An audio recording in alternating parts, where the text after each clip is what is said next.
Welcome to Rich and Rob's Money Minute. I'm Rich. And I'm Rob. We've got a big show today, but first, what's that ridiculous purple thing right there on the table? My niece sent that to me from Cornwall the other day. She's in 3rd grade. Oh, that's a nice touch. I like that.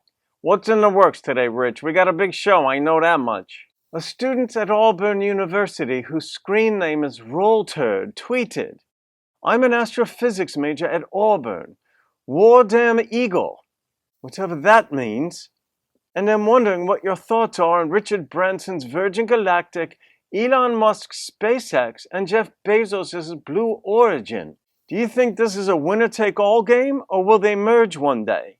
How do you see this playing out? Super competitive or cooperation down the road? Well, Rollturd, space travel is going to take off even with the occasional rocket that loses power and can't re-enter the Earth's atmosphere. In the early days of supersonic airplanes, the planes blew apart before they figured out that the sonic cone was focused on the fuselage and was causing it to shake the aircraft to pieces.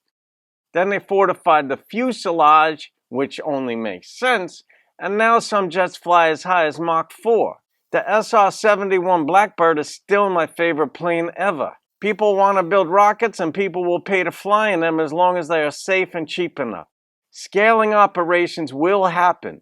Remember when big screen TVs came out? They were like $7,000 for a 26-incher. Now they're like $700 for an 84-incher or however big they're making them now. I imagine the day when I can get from New York to Cornwall in less than an hour.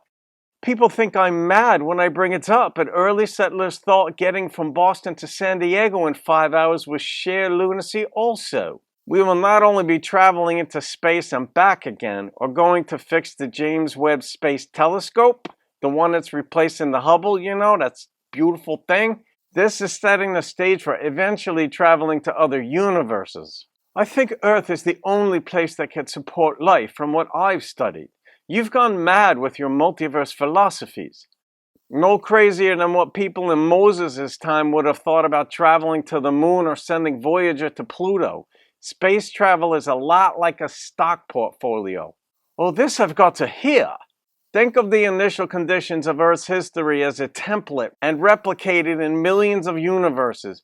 But only one thing, big or infinitesimal, is changed in each one as an experiment by super smart beings to see how these changes will play out. Why would they do that? We do it all the time in laboratories with bacteria and petri dishes, don't we?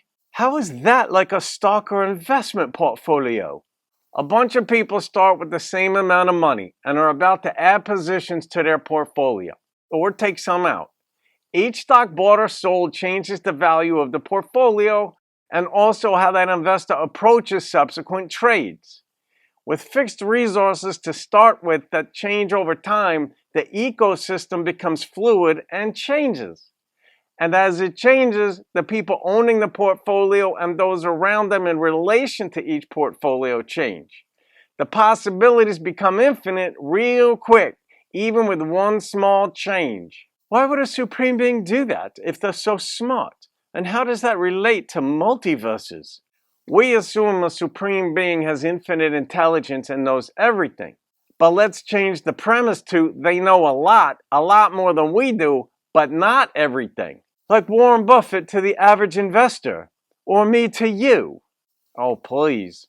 Say a supreme intelligence has an ethical dilemma, or a physical dilemma, about her own life or world, and she wants to know about different outcomes in advance of making a large-scale commitment of some sort. Sounds like galactic due diligence. She has a 100,000-year time frame, a deadline of sorts. So she runs different models with different input variables.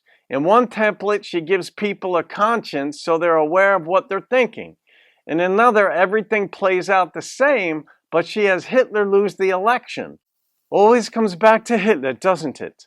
In another template, the Earth takes 2 years to orbit the Sun, which doubles the length of every season. In another, Warren Buffett befriends Charlie Munger, but Charlie doesn't like Warren's laugh. So Charlie moves to LA and opens a car dealership instead of creating Berkshire. The possibilities are endless. Maybe antibiotics aren't invented until 1985, or disco never happened. All you need to do, like the butterfly effect, is change one thing and let the ingredients play out. In one universe, the first batch of grapes for wine was horrible and people never drank it.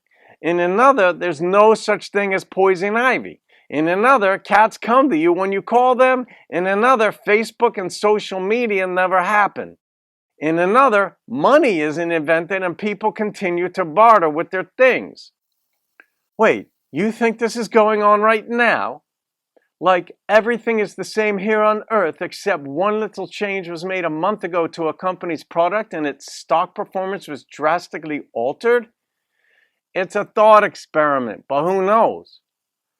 That's mind-blowing right there, the way the world would be different without social media. If there are more universes than there are stocks on our exchanges, you could compare how things play out in different scenarios with different input variables. Like an IPO, you don't know how it's going to play out afterwards. So many possibilities, but the parallels are there. That's some serious due diligence. As long as you've got enough time. Then why do you trade instead of invest? I don't have that kind of time, and I like moving fast. Sounds like you're all in on Virgin Galactic, SpaceX and Blue Origin, Branson, Musk and Bezos' companies? I'm a buyer and a holder, and if anything goes south in any of them, I'll add a few more shares. Don't know if they'll squeeze each other out or join forces, but at least one of them will go large enough to offset the other two if they don't make it. That's my opinion on those stocks. Well, I think they'll all make it too. Things seem to happen in threes, like CBS, ABC, and NBC being the three networks before digital changed things. I'm on board with Musk and Branson and Bezos. I just hope I'm around long enough to see the next generation of spacecraft after this one. We're in a petri dish, my friend. How else do you explain Staten Island? Good point. What have you been reading lately? Oh, I just finished The Smartest Guys in the Room about the rise and fall of Enron here. Anyone investing in the markets would do well to read anything they can get their hands on because each book fills in different pieces of the investment landscape, good or bad. What about you? What have you been reading? I just finished reading this one here, Billionaire's Vinegar. You know how much I like my wines, and this is a tale of an epic forgery of a wine supposedly owned by Thomas Jefferson. What some folks do is unbelievable to make $1 or more. Just like the Enron story. Speaking of wine, what do we have for tonight?